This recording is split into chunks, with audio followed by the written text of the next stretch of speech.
Seseorang pernah berkata bahwa visilah yang membuat seseorang atau pribadi bisa bertahan di suatu tempat, bisa bertahan dalam sebuah pelayanan. Hai teman-teman, barusan kita mendengar sesuatu tentang visi. Saya rasa kita semua familiar dengan kata ini. Apalagi para YWMers pasti mendengar kata visi langsung ingat salah satu nilai dari YWM, yaitu memiliki visi. Nilai nomor berapa ya? Sebelumnya, mari kita simak dulu yang berikut ini. Halo semuanya, salam semangat dimanapun teman-teman saat ini berada. Harapan saya adalah kita semua dalam perlindungan Tuhan. Kita semua tetap ada di dalam kasih karunia-Nya Tuhan. Saudara dan saya tentunya patut mengucap syukur. Kenapa? Karena kita bisa menyaksikan, kita bisa terlibat di dalam sebuah pelayanan yang ada. Itu semua karena ada visi. Teli Tumarar, salah satu dari tim kepemimpinan YWAM Indonesia atau yang sering kita sebut NLT atau National Leadership Team. Yuk kita ngobrol sejenak dengan Teli tentang nilai nomor 5, memiliki visi. Hey Tel, luar biasa ya semangatnya.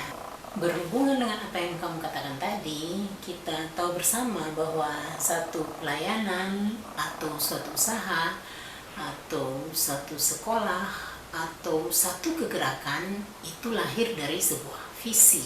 Jika kita melihat secara alkitabiah, apa sih yang Alkitab katakan tentang visi menurut kamu? Bagi saya saya pikir Rasul Paulus akan menjadi contoh yang sangat baik sekali di dalam Alkitab. Paulus memiliki sebuah visi, misi ataupun komitmen di dalam kehidupan dia, di dalam pelayanan yang sedang dia lakukan. Di dalam Kisah Para Rasul 20 ayatnya yang ke-24, tetapi aku tidak menghiraukan nyawaku sedikit pun asal saja aku dapat mencapai garis akhir dan menyelesaikan pelayanan yang ditugaskan oleh Tuhan Yesus kepadaku untuk memberikan kesaksian tentang Injil kasih karunia. Nah, saya melihat ini sebagai suatu pernyataan Paulus, tetapi di waktu yang sama saya juga bisa melihat ini sebagai suatu panggilan ataupun visinya. Selanjutnya di 2 Timotius 4 pasal yang ke-7, Paulus bilang, aku telah mencapai garis akhir. Apapun itu, kalau Tuhan sudah taruh di dalam diri kita, itu yang akan menuntun kita, membuat kita fokus, membuat kita bergerak sesuai dengan apa yang kita rasa Tuhan taruh di dalam diri kita. Kita semua percaya bahwa YWAM lahir dari sebuah visi. Dan banyak orang yang datang bergabung di YWAM dengan satu passion tentang visi. Dan salah satu dari orang tersebut adalah kamu, Tel. Beberapa tahun belakangan ini, kamu sudah memimpin satu second level school di YWAM Indonesia. Dan saya percaya sekolah ini lahir dari sebuah visi yang Tuhan taruh di hati kamu. Kapan kamu mulai merasakan visi ini? Perasaan itu justru datang ketika saya mulai merasa tidak nyaman di tempat yang nyaman. Bagaimana kamu memprosesnya? Bagaimana kamu memulai perjalanan visi ini?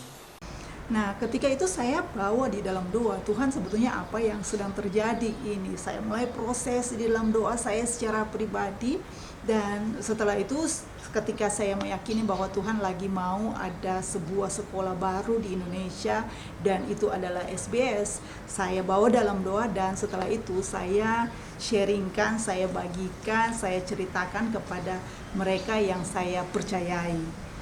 Setelah saya melihat respon mereka, saya tambah bersemangat. Saya mulai juga membagikan apa yang saya rasakan itu kepada orang-orang yang saya pikir saya bisa bekerja sama dengan mereka.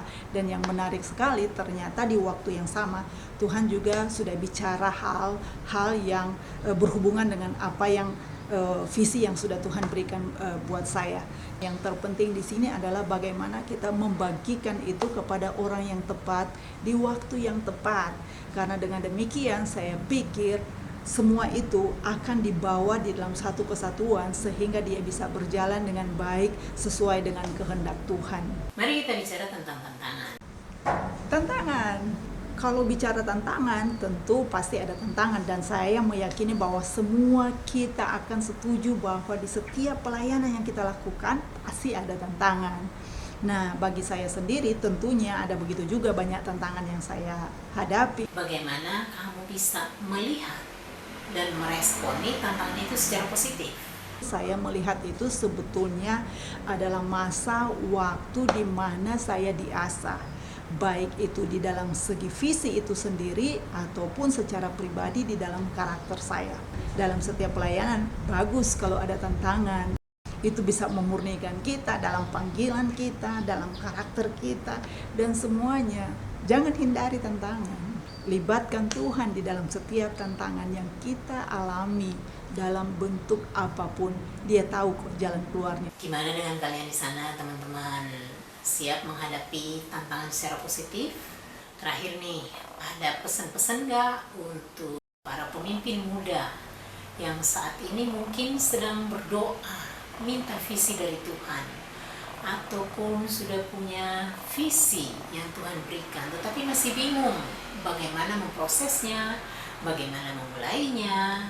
Ketika kita punya visi, ketika kita dilepas seperti anak panah, kita akan menciptakan sebuah gelombang-gelombang pelayanan yang baru. Maka dari itu, pada masa pandemik ini, baik sekali untuk kita ambil waktu. Mungkin kita bisa datang kepada pemimpin kita, berdoa bersama dengan mereka.